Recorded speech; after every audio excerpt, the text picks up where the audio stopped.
एक सेठ से लक्ष्मी जी रूठ गई। जाते हुए बोली, मैं यहाँ से जा रही हूँ, अब मेरी जगह नुकसान आएगा, तैयार रहना। और अगर तुम जाते जाते मुझसे कुछ मांगना चाहते हो तो बोलो।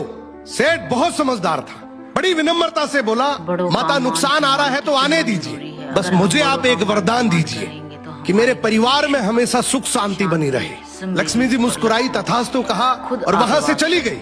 अब उस सेठ की 4 बहुएं थी। कुछ दिनों बाद सबसे छोटी बहू खिचड़ी बना रही थी। उसने खिचड़ी में नमक डाला और अपने काम में व्यस्त हो गई। तभी दूसरी बहू आई और उसने खिचड़ी को बिना चखे ही और नमक डाल दिया और वो भी अपने काम में व्यस्त हो गई। ऐसे एक एक करते तीसरी और चौथी बाकी की 2 बहुएं भी आई। उन्होंने भी खिचड़ी को बिना चखे ही उसमें नमक डाल दिया। अब रात को सबसे पहले सेठ खाना खाने बैठा।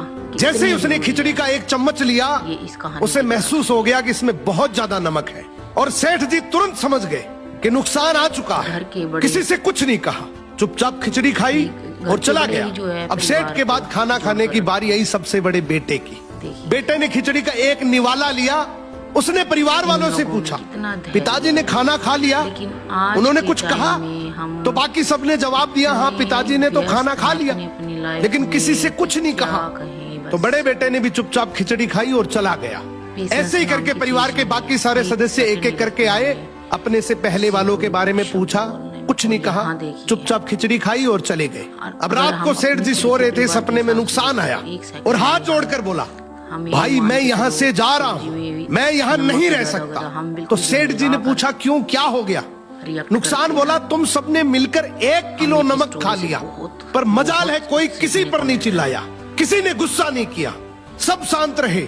अब जिस परिवार में इतनी सुख शांति हो, आपस में इतना प्यार हो, वहाँ पर मैं नहीं रह सकता।